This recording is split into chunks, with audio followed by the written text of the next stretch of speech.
Hello dear students, ये rotation का एक सिंपल प्रॉब्लम है बट इम्पॉर्टेंट कॉन्सेप्ट है। बच्चे जनरली कंफ्यूज रहते हैं, इसलिए इसको हम डिस्कस कर रहे हैं। यहाँ पे ध्यान दें। इसमें गिवन है कि rod of length L is pivoted at centre and two masses of 5 kg and 2 kg are hung from the ends as shown in figure. Find initial angular acceleration of the rod assuming it is horizontal initially. And two cases are given. First case में rod is light massless and second case में rod का mass m है, capital M, which is uniformly distributed. तो basically 2 kg 5 kg के दो blocks hang कर रहे हैं as you can see in the figure. और एक केस में रॉड को लाइट लेकर और एक केस में रॉड को हैवी लेकर इनिशियल एंगुलर एक्सेलरेशन हमें डिसाइड करना है। तो ज़रा देखिए इसमें क्या क्या कॉन्सेप्ट लगेगा। सिंपल सी चीज़ है। देखिए, जब रॉड लाइट है तो रॉड लाइट के केस में होगा क्या कि टॉर्क अगर हम देखें तो torque equal to I into alpha होता है, और लाइट रॉड होने का मतलब आई जो है वो ज़ीरो हो गया। सो टॉर्क नेट रॉड पर ज़ीरो होना चाहिए। जैसे कि हम लॉज ऑफ मोशन में बोलते हैं कि मासलेस पार्टिकल पर नेट फोर्स ज़ीरो होना चाहिए, और मासलेस पुली होती है तो उसमें जो टेंशन होता है ऊपर और नीचे इस तरीके से फोर्सेस बैलेंस करते हैं कि नेट फोर्स उस पर हमेशा ज़ीरो रहता है। इसी तरीके से रोटेशन में अगर कोई मासलेस ऑब्जेक्ट है या लाइट ऑब्जेक्ट है तो उस पर फोर्सेस इस तरीके से लेनी पड़ेंगी कि उस पर नेट टॉर्क ज़ीरो आए। तो अब नेट टॉर्क ज़ीरो कब आएगा इस रॉड में? अगर हम यहाँ स्ट्रिंग में देखें तो स्ट्रिंग में दोनों तरफ टेंशन को सेम होना पड़ेगा।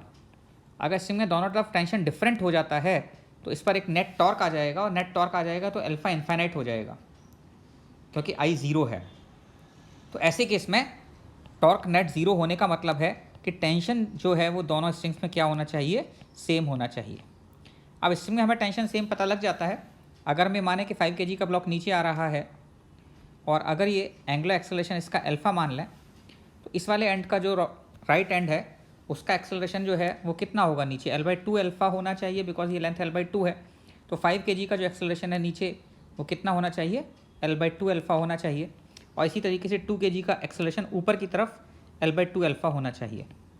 अब हमें 5 kg और 2 kg के एक्सेलरेशंस पता हैं, और अगर हम इसकी FBD बनाएं तो 50 और 20 और लग रहे होंगे इन पर। तो आपके पास 50 minus T equal to 5 into L/2 alpha, एक इक्वेशन ये बन जाती है। और 2 kg के लिए t minus 20 is equal to 2 into L/2 alpha दूसरी इक्वेशन बन जाती है। इन दोनों इक्वेशंस को अगर आप सॉल्व करें तो t कैंसिल हो जाएगा, और 50 minus 20 is equal to 30, that is equal to 5 and 2 7 into L/2 alpha. ये आपके पास आंसर आ जाता है। तो अल्फ़ा की वैल्यू कितनी आ जाती है, 2 इंटू 30 डिवाइडेड बाई 7L। ये फर्स्ट केस का आंसर हो जाता है। अब सेकंड केस में क्या होगा, अब आप समझ रहे होंगे। सेकंड केस में बिकॉज रॉड हैवी है, मास m है, तो ऐसे केस में नेट टॉर्क इस पर ज़ीरो नहीं हो सकता, क्योंकि आई भी नॉन ज़ीरो है और अल्फ़ा को भी नॉन ज़ीरो होना है, तो टॉर्क जो है वो नॉन ज़ीरो नहीं हो सकता। टॉर्क नॉन ज़ीरो नहीं होगा, इसका सिंपल सा मतलब क्या है कि दोनों रॉड्स में टेंशन अब डिफरेंट होना चाहिए। यहाँ पर हम टेंशन T1 मान लेते हैं राइट स्ट्रिंग में, और लेफ्ट स्ट्रिंग में हम टेंशन T2 एज्यूम कर लेते हैं, और अभी मानते हैं कि रॉड जो है किसी अल्फ़ा डैश से रोटेट कर रही है। ऐसे केस में भी कंस्टेंट रिलेशन से अगर देखेंगे तो राइट हैंड का एक्सेलरेशन L/2 अल्फ़ा डैश होगा, वो 5 kg का नीचे हो जाना चाहिए, और 2 kg का ऊपर L/2 अल्फ़ा डैश एक्सेलरेशन होगा। ये तो स्ट्रिंग का कंस्टेंट है कि स्ट्रिंग के दोनों एंड्स का एक्सेलरेशन सेम होना ही चाहिए।